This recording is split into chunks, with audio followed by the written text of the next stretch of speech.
warahmatullahi wabarakatuh. Perkenalkan, nama saya Sri Teti Herawati. Saya adalah CGP Angkatan 7. Kali ini saya akan mewawancarai Ibu Kepala SMP Negeri 15 Bandung untuk memenuhi salah satu tugas 3.1 tentang kepemimpinan. Baiklah, Ibu Titi Isbandia. Iya. Hari ini saya akan mewawancara Ibu sebagai Kepala Sekolah SMP Negeri 15 Bandung.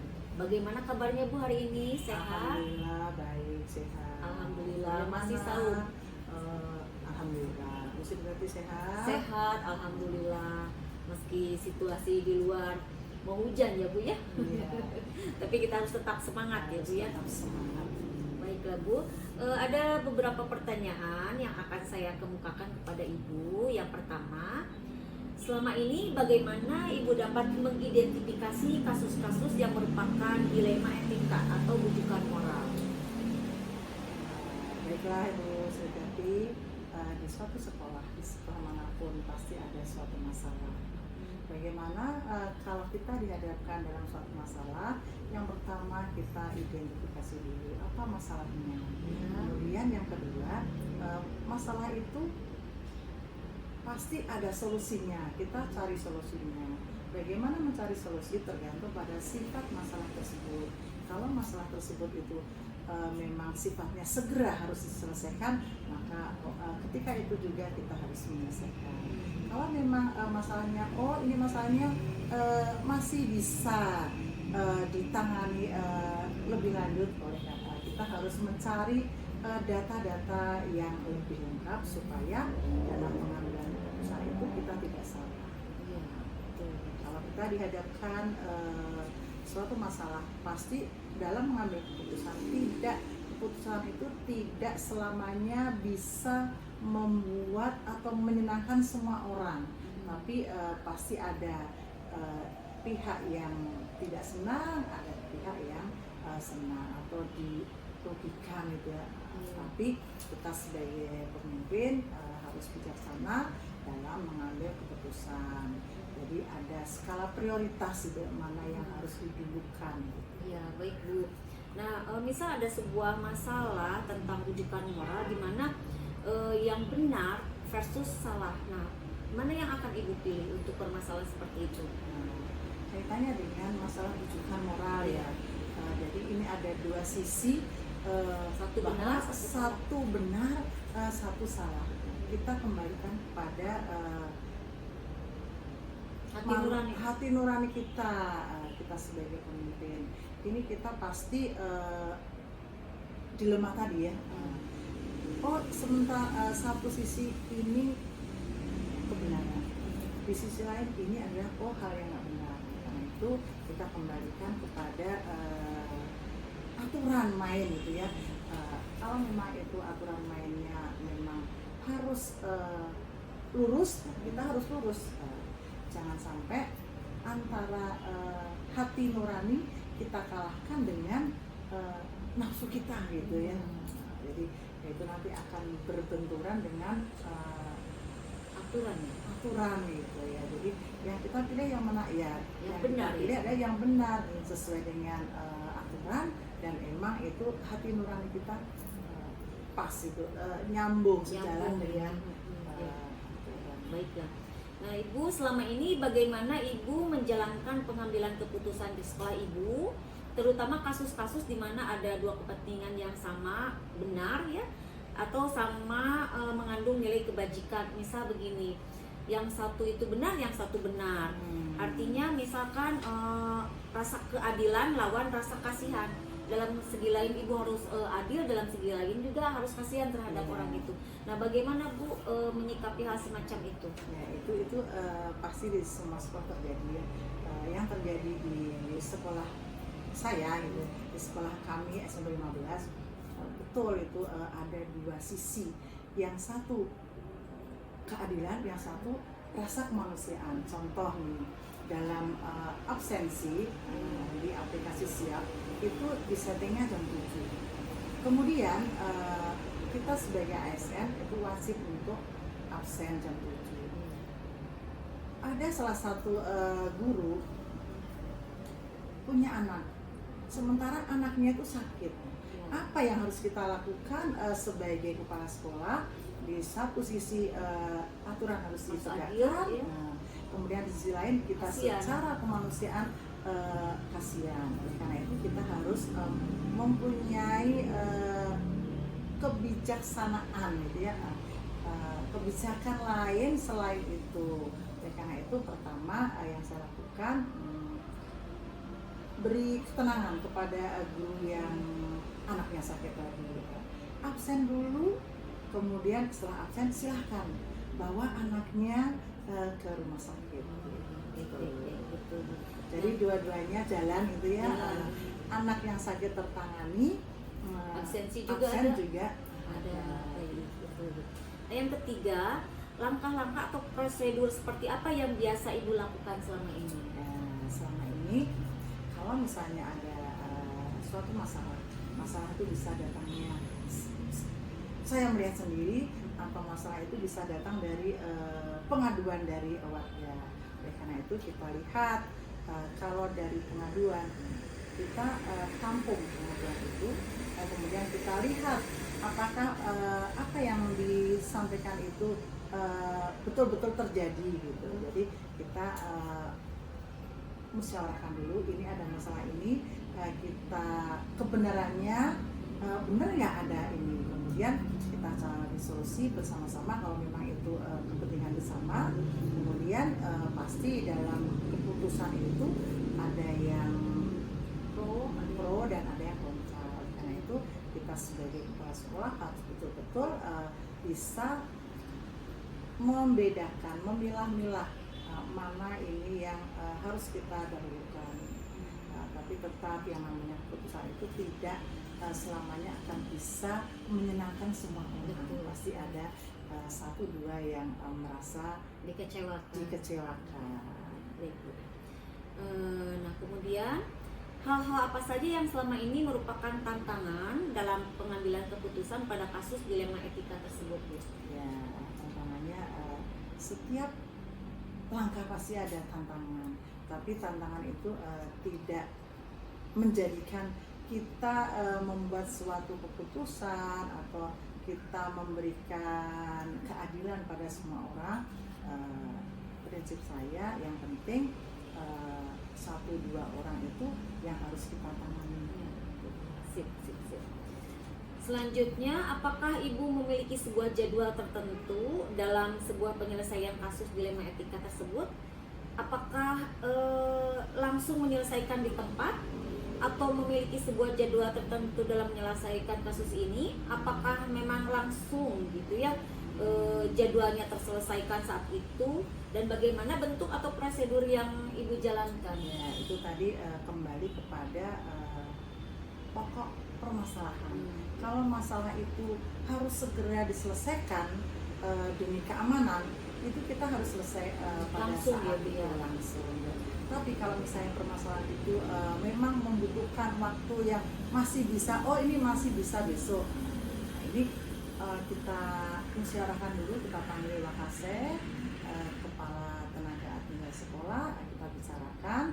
Contoh misalnya ada pagar roboh gitu, tidak bisa langsung diselesaikan ketika itu, kita cari solusinya. Bagaimana sehingga pagar yang roboh itu kita bisa mengundang pihak-pihak yang terkait, misalnya Wakasek, sarana, kemudian kita lihat kemampuan sekolah bagaimana, sehingga tidak bisa langsung diselesaikan ketika itu, tapi kita bisa lebih besoknya gitu ya, bisa nanti lagi. Di prosedurnya sesuai skala prioritas kalau begitu. Skala prioritas gitu. Oke. Masih ada 2 pertanyaan, Ibu. Adakah faktor-faktor yang selama ini mempermudah atau membantu Ibu dalam pengambilan keputusan dalam kasus dilema etika ini? Nah, jadi segala permasalahan itu kuncinya hanya satu, ada komunikasi yang baik, komunikasi yang humanis gitu ya. Itu satu kunci. Itu mempermudah ya, Bu ya? Mempermudah segala permasalahan gitu. Yang terakhir, Bu, dari semua hal yang telah disampaikan, pembelajaran apa yang dapat Ibu petik dari pengalaman Ibu dalam mengambil keputusan berbasis dilema etika ini? Ya, jadi yang pertama, kalau ada permasalahan apapun itu komunikasi yang humanis. Kemudian yang kedua, kita cari solusi bersama-sama. Kalau memang itu butuh keputusan yang harus diputuskan secara bersama. Dan satu, kita harus tetap berpijak pada kebijakan atau aturan yang ada Dan kebaikan universal ya Bu ya. betul. Kebaikan yang hakiki. Baiklah Bu, aduh alhamdulillah jawaban dari Ibu sesuai dengan harapan kami. Mohon maaf apabila pertanyaan mungkin terlalu banyak ya Bu ya. Terima kasih banyak, mudah-mudahan Ibu selalu sehat ya. Amin, Berkah, amin. selamat. Amin. Undur diri saya. Terima Iya. kasih. Assalamualaikum warahmatullahi wabarakatuh. Waalaikumsalam warahmatullahi wabarakatuh.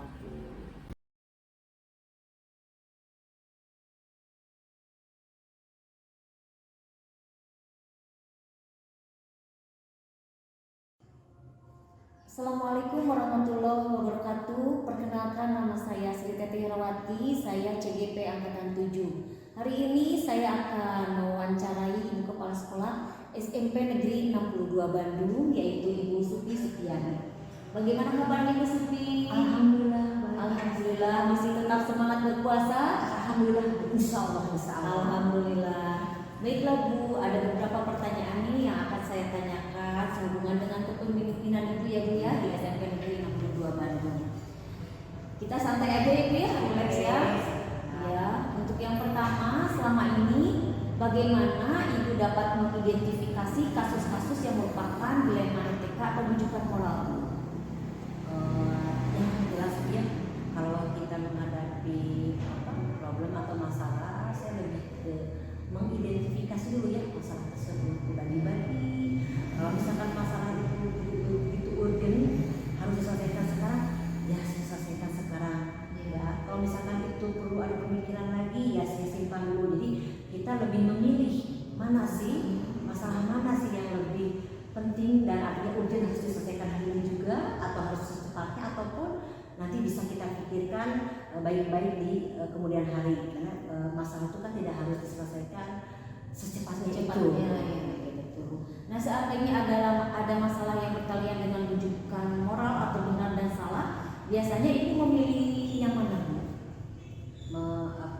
Kalau ada masalah itu lebih ke apa namanya Yang benar ya? Ya yang benar, saya pasti akan memilih benar gitu ya. Coba dulu, intinya jelas tuh segala sesuatu masalah itu adalah biasanya terjadinya masalah itu adalah karena adanya miskomunikasi. Betul. Ya, jadi kita komunikasikan dulu dengan baik. Yang pastinya kita akan memilih yang benar pastinya kan. Iya. Nah, selama ini Bu, bagaimana Ibu menjalankan pengambilan keputusan di sekolah Ibu, terutama kasus-kasus yang ada dua kepentingan yang sama, yaitu benar-benar sama gitu, benar samanya. Contohnya misalkan ada sebuah masalah, tapi kita harus mempertimbangkan yang satu atas rasa keadilan, yang satu atas rasa kasihan gitu Bu. Misal Ya, dua-duanya benar ya Bu ya? dua-duanya betul ya, tapi kita harus memilih mana yang apa namanya yang lebih berkeadilan ya.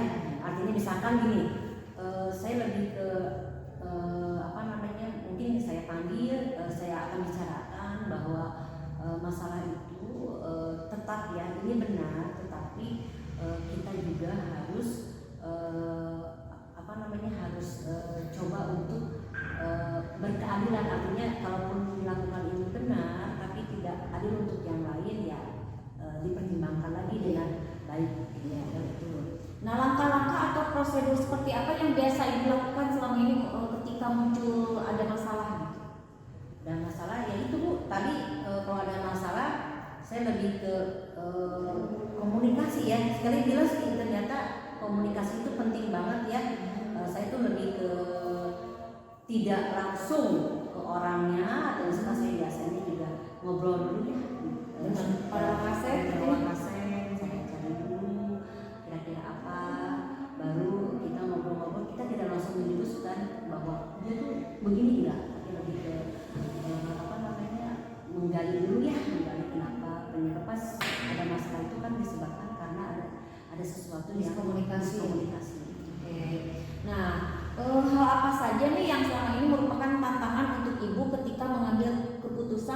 kasus dilema etika atau antara benar lawan benar. Ya, jadi seperti apa Bu selama ini tantangannya bagi Ibu gitu?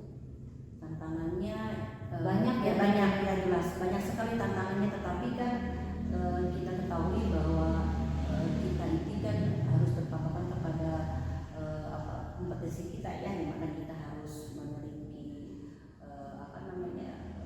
sosialnya gitu ya, kepribadian, di mana kita juga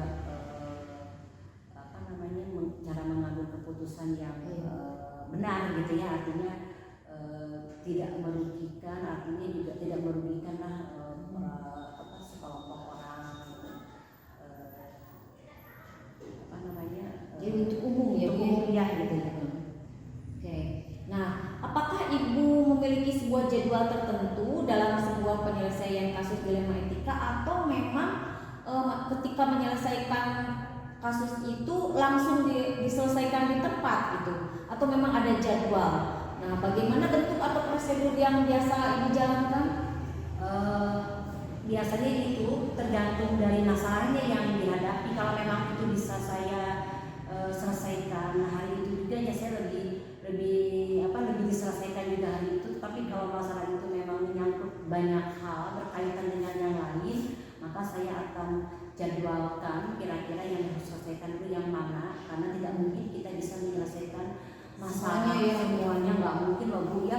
Aduh, apalagi kita ini ya, di sini juga banyak sekali permasalahan-permasalahan, tapi saya coba untuk satu, saya lebih sekali lagi ya, ternyata komunikasi ya yang Penting ya? penting banget komunikasi itu. Nah, mungkin ini sama dengan pertanyaan yang nomor 6 gitu ya. Adakah faktor-faktor yang selama ini mempermudah atau membantu Ibu dalam mengambil keputusan pada kasus-kasus dilema etika ini? Ya itu salah satunya bahwa kita ini harus memiliki beberapa sesuai dengan yang sudah kita pelajari juga ya, bahwa kita sebagai seorang kepala sekolah ini memiliki beberapa kompetensi ya, yaitu satu kompetensi manajerial, kemudian sosial, perusahaan kan gitu ya, itu yang Supervisi ya, Bu ya? supervisinya itu jelas. Itu faktor-faktor yang mendukung ya Bu ya dari kompetensi kita. Baiklah, untuk pertanyaan terakhir Bu, dari semua yang telah Ibu sampaikan, nah pembelajaran apa yang dapat Ibu petik dari pengalaman Ibu ketika mengambil keputusan dilema etika? Berat sebetulnya ya, kalau ada permasalahan itu ya. Ya, tetapi sekali itu lebih, kalau kita punya masalah dan kita bisa menyelesaikan itu sesuatu yang membanggakannya buat saya, bahwa itu selesai masalahnya gitu ya. Jadi di sini pengalamannya semakin banyak, saya semakin dewasa, saya menghadapi dalam suatu masalah gitu ya, sehingga salah satunya saya tidak harus cepat-cepat menyelesaikannya ya, karena memang kita sekali lagi kita sudah dijadwalkan mana yang bisa kemudian bersalah ya. Dan komunikasi intinya mah selama ini yang saya lakukan kepada guru-guru di sini yaitu komunikasi ya. Ternyata apalagi saya mendapatkan seorang guru-guru yang begitu muda ya, jadi saya biarkan mereka untuk berekspresi, tapi saya berinovasi, kemudian tapi saya tetap didorong dari ini, kita kasih masukan seperti ini, dan mereka bisa langsung menghadapi. Dan dengan lingkungan mereka yang masih muda-muda begitu, memang di antara mereka itu ternyata kalau dibilang kompak iya ya, tetapi permasalahan tetap ada ya, tetapi dengan berbagai macam permasalahannya mereka itu lebih enak diajak berkomunikasi. Jadi lebih banyak komunikasi, kita harus mendengarkan, intinya mendengarkan dulu apa sih sebenarnya permasalahannya, baru saya lebih banyak memberikan dulu begini, dan mereka alhamdulillah selama ini bisa menerima apa yang saya berikan masukan kepada mereka. Baiklah Ibu, alhamdulillah pertanyaannya sudah dijawab sesuai dengan yang diharapkan Ibu ya. Terima kasih atas perhatian dan waktu Ibu. Selamat menuju berbuka puasa ya. Mohon maaf nih sore-sore saya kesini Bu ya. Salam untuk seluruh keluarga besar SMP Negeri 62 Bandung ya Bu ya. Terima kasih atas Sami-sami. Wassalamualaikum warahmatullahi wabarakatuh. Mangga kasadayana.